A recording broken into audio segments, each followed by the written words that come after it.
ದಕ್ಷಿಣ ಕನ್ನಡ ಜಿಲ್ಲೆಯ ಧರ್ಮಸ್ಥಳದಲ್ಲಿ ನೂರಾರು ಜನರ ಹೆಣ್ಣು ಮಕ್ಕಳದರಲ್ಲೂ ಅತ್ಯಾಚಾರ ಕೊಲೆ ಶಂಕೆ ವರದಿಯಾಗಿರುವಂಥದ್ದು. ಈ ಹಿಂದೆ ಅದು 80ರ ದಶಕದಿಂದಲೇ ಆರಂಭವಾದಂತಹ ಒಂದು ಕರಾಳ ಘಟನೆಗಳಿದು. ವಿದ್ಯಾರ್ಥಿನಿ ಸೌಜನ್ಯ ಪ್ರಕರಣದಲ್ಲಿ ಅದು ತೀವ್ರವಾಗಿ ಚರ್ಚೆಗೆ ಬಂತು. ಇವತ್ತು ಧರ್ಮಸ್ಥಳದಲ್ಲಿ ಶುಚಿತ್ವ ಕೆಲಸ ಮಾಡುವಂಥ ಒಬ್ಬರು, ಪೌರ ಕಾರ್ಮಿಕ ಕೆಲಸ ಮಾಡುವಂಥ ಒಬ್ಬರು ನೇರವಾಗಿ ಪೊಲೀಸ್ ಸ್ಟೇಷನ್ಗೆ ಹಾಜರಾಗಿ ಒಂದು ಕಂಪ್ಲೇಂಟನ್ನು ಕೊಡ್ತಾರೆ. ಅಂದರೆ ನೂರಾರು ಹೆಣಗಳನ್ನು ಕೆಲವು ಬಲಾಢ್ಯರ ನಿರ್ದೇಶನದ ಮೇರೆಗೆ ನಾನೇ ಹೂತು ಹಾಕಿದ್ದೇನೆ, ಅದರಲ್ಲಿ ಅತಿ ಹೆಚ್ಚು ಹೆಣ್ಣು ಮಕ್ಕಳದು. ಆ ಶವ ಸಿಕ್ಕಿ ಹೂತು ಹಾಕಿದಂತಹ ಸಂದರ್ಭದಲ್ಲಿ ಆ ಶವದ ಮೇಲೆ ಬಟ್ಟೆ ಇರಲಿಲ್ಲ, ಒಳ ಉಡುಪಿರಲಿಲ್ಲ ಮತ್ತು ಕತ್ತು ಹಿಸುಕಿದ ಬಲಾತ್ಕಾರ ಮಾಡಿದ ಚಿಹ್ನೆಗಳು ಅದರಲ್ಲಿ ಗೋಚರಿಸಿದೆ ಅಂಥೇಳಿ ಪೊಲೀಸ್ ಸ್ಟೇಷನ್ಗೆ ನೇರವಾಗಿ ಬಂದು ಹಾಜರಾಗಿ ಕಂಪ್ಲೇಂಟನ್ನು ಮಾಡ್ತಾರೆ. ಮತ್ತು ಇವರು ಹೋದಂಥ ಒಂದು ಶವದ ಅವಶೇಷಗಳನ್ನು, ತಲೆಬುರುಡೆ ಇತ್ಯಾದಿಗಳನ್ನು ತೆಗೆದುಕೊಂಡು ಹೋಗಿ ಅವರು ಒಪ್ಪಿಸ್ತಾರೆ. ಆನಂತರ ವಕೀಲರ ಸಮ್ಮುಖದಲ್ಲಿ 164 ಸ್ಟೇಟ್ಮೆಂಟನ್ನು ನ್ಯಾಯಾಧೀಶರ ಮುಂದೆ ಅವರು ಹೇಳ್ತಾರೆ. ನ್ಯಾಯಾಧೀಶ ಅಂದರೆ ಒಂದು ಕ್ಲೋಸ್ಡ್ ಡೋರ್ನಲ್ಲಿ ಆಗಿರುವಂಥದ್ದು. ಅವರ ವಕೀಲರುಗಳಿಗೂ ಕೂಡ ಅವಕಾಶ ಕೊಡಲಿಲ್ಲ ಅಲ್ಲಿ. ಆದರೂ ಕೂಡ ಮಾಹಿತಿಗಳ ಪ್ರಕಾರ ಸರಿಸುಮಾರು 30 ಜನರ ಹೆಸರನ್ನು ಅವರು ಹೇಳಿದ್ದಾರೆ, ಉಲ್ಲೇಖ ಮಾಡಿದ್ದಾರೆ. ನ್ಯಾಯಾಲಯ ಅನುಮತಿ ಕೊಟ್ಟರೆ, ಡಿಪಾರ್ಟ್ಮೆಂಟ್ ಅನುಮತಿ ಕೊಟ್ಟರೆ ನಾನು ಎಷ್ಟೆಲ್ಲ ಶವವನ್ನು ಹೂತಿದ್ದೇನೆ ಅದನ್ನೆಲ್ಲವನ್ನು ತೆಗೀಲಿಕ್ಕೆ ನಾನು ತಯಾರಾಗಿದ್ದೇನೆ ಅನ್ನುವಂಥ ವಿಚಾರವನ್ನು ಕೂಡ ಅಲ್ಲಿ ಪ್ರಸ್ತಾಪ ಮಾಡಿದ್ದಾರೆ. ಆನಂತರ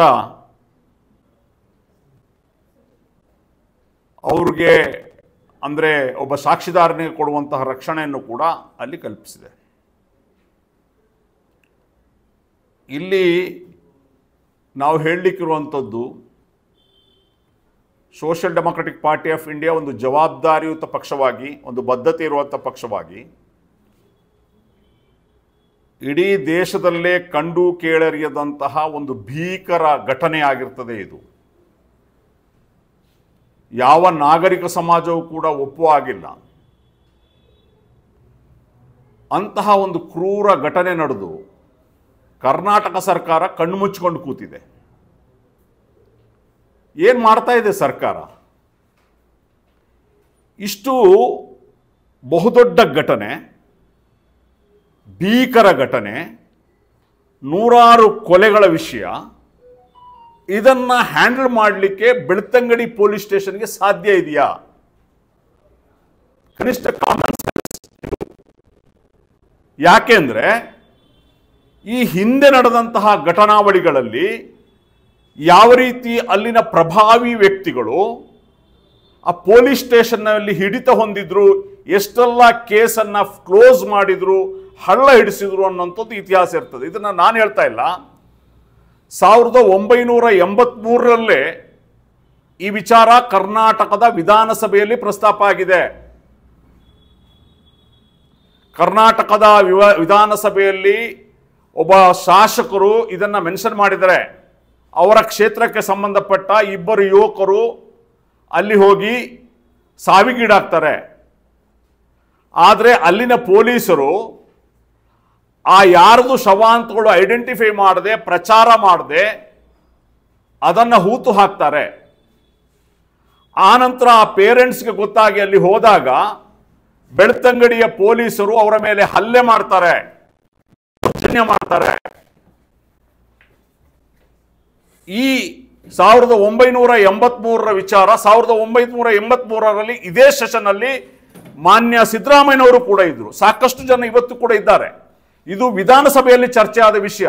ಅಂದ್ರೆ ಬೆಳ್ತಂಗಡಿಯ ಪೊಲೀಸರು ಈ ಶವವಾದದ ಬಗ್ಗೆ ಪ್ರಚಾರ ಮಾಡದೆ ಅದನ್ನ ಮುಚ್ಚಿ ಹಾಕಿದ್ರು. ಕೇಳಲಿಕ್ಕೆ ಹೋದ ಪೇರೆಂಟ್ಸ್ ಅನ್ನ ದೌರ್ಜನ್ಯ ಮಾಡಿದ್ರು, ಅವರ ವಾಚ್ ಕಿತ್ಕೊಂಡ್ರು, ಅವರ ಹಣ ಕಿತ್ಕೊಂಡ್ರು ಅನ್ನುವಂಥದ್ದು ವಿಧಾನಸಭೆಯಲ್ಲಿ ಚರ್ಚೆ ಆಗ್ತದೆ.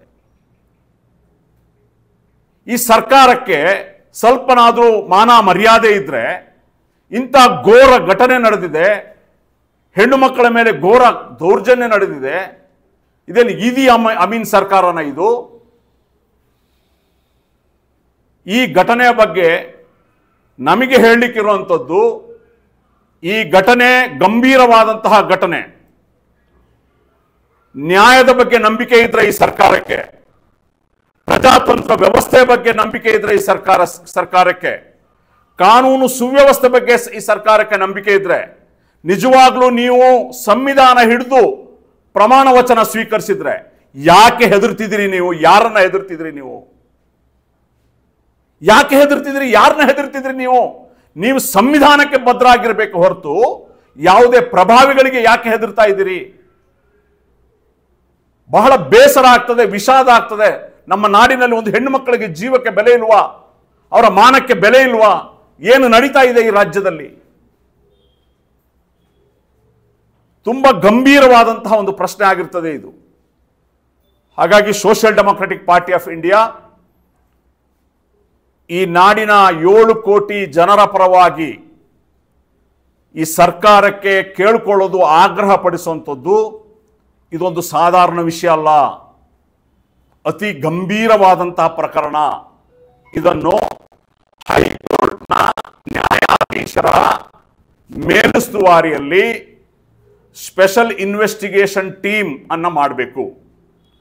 ಆ ಸ್ಪೆಷಲ್ ಇನ್ವೆಸ್ಟಿಗೇಷನ್ ಟೀಮ್ ಯಾರಿರಬೇಕು ಅಂದ್ರೆ, ಪ್ರಾಮಾಣಿಕರಾದಂತಹ, ಭ್ರಷ್ಟಾಚಾರಿಗಳಲ್ಲದ, ಅತ್ಯುತ್ತಮ ಸೇವಾ ರೆಕಾರ್ಡ್ ಇರುವಂತಹ ಧೈರ್ಯವಂತರಾದ ಪೊಲೀಸ್ ಆಫೀಸರ್ಗಳನ್ನ, ಸಿಬ್ಬಂದಿಗಳನ್ನ ಹಾಕಿ SIT ರಚನೆ ಮಾಡಬೇಕು.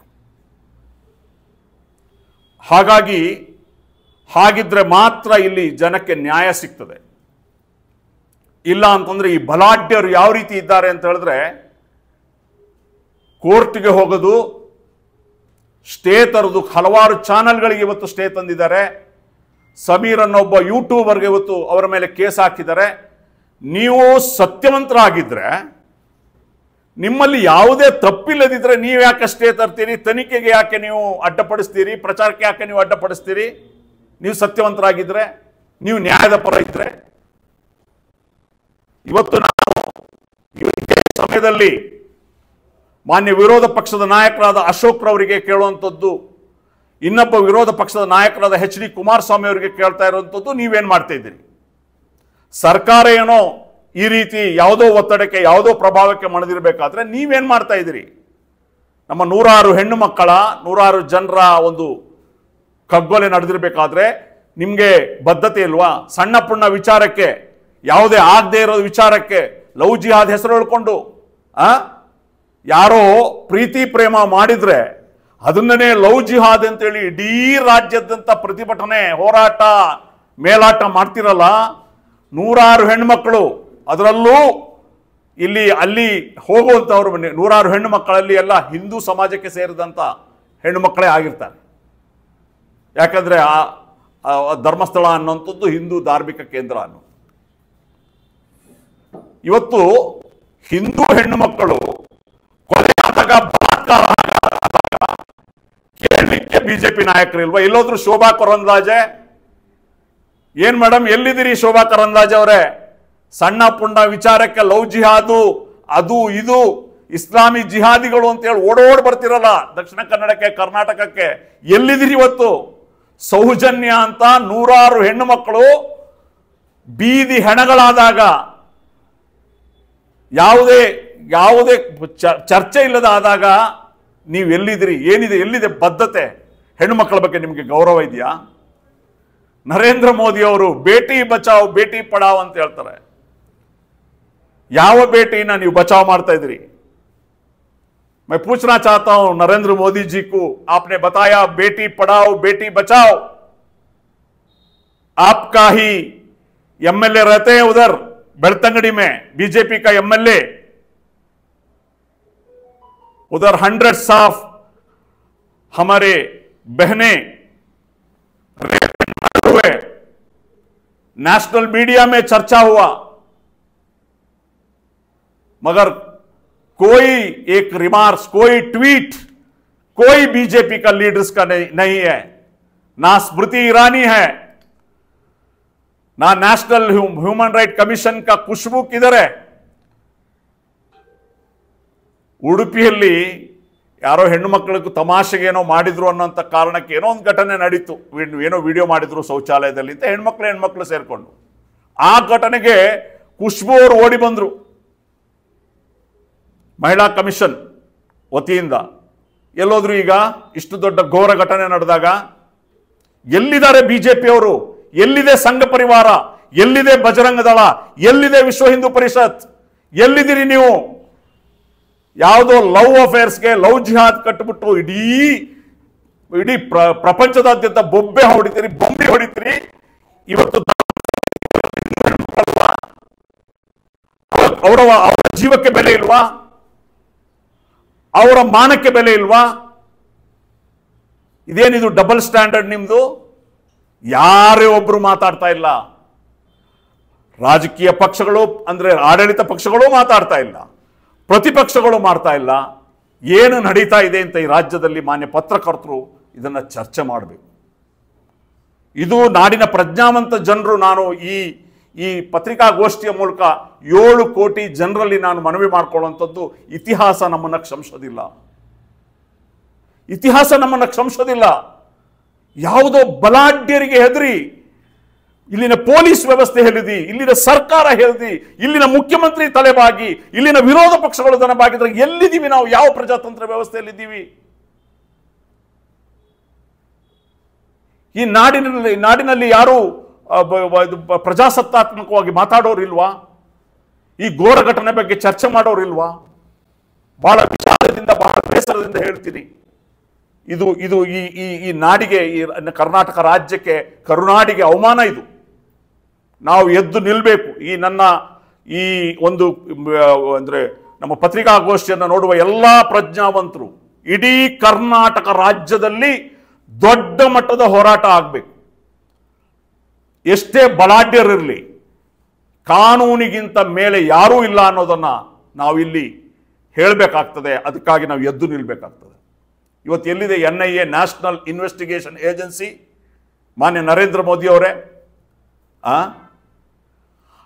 ಅಲ್ಲಿ ಒಬ್ಬ ರೌಡಿ ಶೀಟರ್ ಸುಹಾಸ್ ಶೆಟ್ಟಿ ಅನ್ನೋನು ಕೊಲೆ ಆಗ್ತದೆ. ಅವರು ರೌಡಿ ಶೀಟರ್, ಹಲವಾರು ಕೊಲೆಗಳಲ್ಲಿ ಆರೋಪಿ, ಗ್ಯಾಂಗ್ ವಾರ್ ನಡೀತದೆ. ಇವರು ಎಷ್ಟೋ ಕೊಲೆಗಳಲ್ಲಿ ಆರೋಪಿ ಆಗಿದ್ರು, ಕೊಲೆ ಆಗ್ತದೆ. ತಕ್ಷಣ NIA ಬರ್ತದೆ, ನ್ಯಾಷನಲ್ ಇನ್ವೆಸ್ಟಿಗೇಷನ್ ಏಜೆನ್ಸಿ. ಯಾವುದು ಟೆರರ್ ಫಂಡ್, ಇದನ್ನ ಇನ್ವೆಸ್ಟಿಗೇಷನ್ ಮಾಡಬೇಕಾದ ಏಜೆನ್ಸಿ ಒಬ್ಬ ರೌಡಿ ಶೀಟರ್ನ ಕೊಲೆಗೆ NIA ತನ್ವಿಸಿ ಬರ್ತದೆ. ಅದೇ ಸಂದರ್ಭದಲ್ಲಿ ಕೊಲೆಯಾದ ಅಬ್ದುಲ್ ರಹೀಂ ಕೊಲೆಗೆ ಬರೋದಿಲ್ಲ, ಅಶ್ರಫ್ನ ಕೊಲೆಗೆ ಬರೋದಿಲ್ಲ, NIA ಬರ್ತದೆ. ಎಲ್ಲಿದೆ NIA? ಬಿಜೆಪಿ ನಾಯಕರೇ, ಶೋಭಾ ಕರಂದ್ಲಾಜೆ ಅವರೇ, ತೇಜಸ್ವಿ ಸೂರ್ಯ ಅವರೇ, ಪ್ರತಾಪ್ ಸಿಂಹ, ಎಲ್ಲರೂ ಕೂಡ ಪುಂಕಾಗಿ NIA ಅಂದ್ರಲ್ಲ. ಹಿಂದೂ ಸಮಾಜಕ್ಕೆ ಸೇರಿದ ನಮ್ಮ ಸಹೋದರಿಯರು ಇವತ್ತು ಅತ್ಯಾಚಾರಕ್ಕೊಳಗಾಗಿ ಅವರ ತಂದೆ ತಾಯಿಗಳಿಗೆ ಅವರ ಡೆಡ್ ಬಾಡಿ ಸಿಗದೆ ಅಲ್ಲಿ ಹೂತು ಹಾಕಿದಾಗ ಜೀವಂತ ಸಾಕ್ಷಿ ಬಂದು ಹೇಳಬೇಕಾದ್ರೆ, ನ್ಯಾಯಾಲಯಕ್ಕೆ ಬಂದು ಹೇಳಬೇಕಾದ್ರೆ ಎಲ್ಲಿದ್ರಿ ನೀವೆಲ್ಲ? ನಿಮ್ಮ ಬಾಯಿಗೆ ಬೀಗ ಹಾಕಿದ್ಯಾ? ನಿಮ್ಮ ಬಿಜೆಪಿ ನಾಯಕರ ಬಾಯಿಗೆ ಬೀಗ ಹಾಕಿದ್ಯಾ? ಹಿಂದೂ ಪರಿಷತ್, ವಿಶ್ವ ಹಿಂದೂ ಪರಿಷತ್, ಬಜರಂಗ ದಳ, ಈ ಹಿಂದೂ ಜಾಗರಣ ವೇದಿಕೆ, ದುರ್ಗಾ ವಾಹಿನಿ ಎಲ್ಲಿದೆ?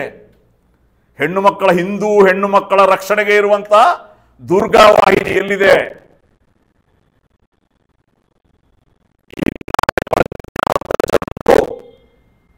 ಇವರ ಈ ಡಬಲ್ ಸ್ಟ್ಯಾಂಡರ್ಡ್ ಅನ್ನ, ಇವರ ವಂಚನೆಯನ್ನ ಅರಿಬೇಕು. ಇವರಿಗೆ ರಾಜಕೀಯ ಮುಖ್ಯವೇ ಹೊರತು ಹೆಣ್ಣು ಮಕ್ಕಳ ಮಾನ, ಜೀವ, ಗೌರವ ಅಲ್ಲ ಅನ್ನೋದನ್ನ ಅರಿಬೇಕು.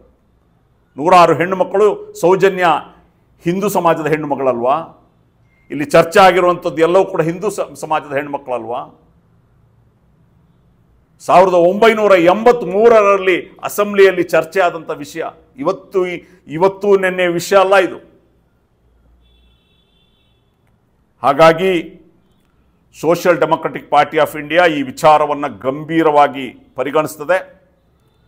ನಾವು ಇಡೀ ರಾಜ್ಯಾದ್ಯಂತ ಈ ಹೋರಾಟವನ್ನು ಕೈಗೆತ್ತಿಕೊಳ್ಬೇಕು ಅನ್ನೋಂಥ ನಿರ್ಧಾರವನ್ನು ತೆಗೆದುಕೊಂಡಿದ್ದೇವೆ. ಕರ್ನಾಟಕದ ಎಲ್ಲ ಜಿಲ್ಲೆಗಳಲ್ಲೂ ಕೂಡ ದೊಡ್ಡ ಮಟ್ಟದ ಪ್ರತಿಭಟನೆಯನ್ನು ನಾವು ಮಾಡ್ತೇವೆ.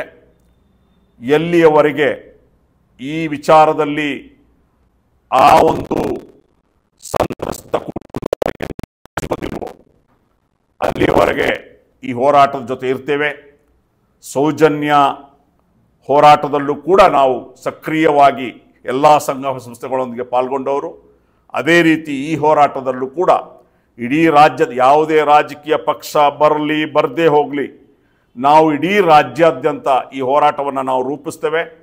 ಅವರಿಗೆ ನ್ಯಾಯ ಕೊಡುವಂಥ ಕೆಲಸವನ್ನು ನಾವು ಮಾಡ್ತೇವೆ ಅಂತ ಈ ಸಂದರ್ಭದಲ್ಲಿ ಕರ್ನಾಟಕದ ಜನತೆಗೆ ಪತ್ರಿಕಾ ಒಂದು ಪ್ರಕಟಣೆ ಮೂಲಕ ನಾವು ತಿಳಿಸ್ತಾ ಇದ್ದೇವೆ. ಹಾಗಾಗಿ ನಮ್ಮ ಹೋರಾಟವನ್ನು, ನಮ್ಮ ಪ್ರತಿಭಟನೆಯನ್ನು ನಾವು ಅನೌನ್ಸ್ ಮಾಡ್ತೇವೆ. ಈ ನಾಡಿನ ಪ್ರಜ್ಞಾವಂತ ಜನರು, ಈ ನಾಡಿನ ಸಾಹಿತಿಗಳು, ಈ ನಾಡಿನ ಪ್ರಗತಿಪರ ಸಂಘಟನೆಗಳು, ಈ ನಾಡಿನ ಹೆಣ್ಣು ಮಕ್ಕಳ ಸಬಲೀಕರಣಕ್ಕಾಗಿ, ಅವರ ರಕ್ಷಣೆಗಾಗಿ ಹೋರಾಟ ಮಾಡುವ ಎಲ್ಲ ಮಹಿಳಾ ಸಂಘಟನೆಗಳು ಎಲ್ಲರೂ ಕೂಡ ನಮ್ಮ ಹೋರಾಟದಲ್ಲಿ ಭಾಗಿಯಾಗಬೇಕು ಅಂಥೇಳಿ ಮನವಿಯನ್ನು ಮಾಡ್ತಾ ಈ ಪತ್ರಿಕಾಗೋಷ್ಠಿಯನ್ನು ಮುಗಿಸ್ತಾ ಇದ್ದೇವೆ.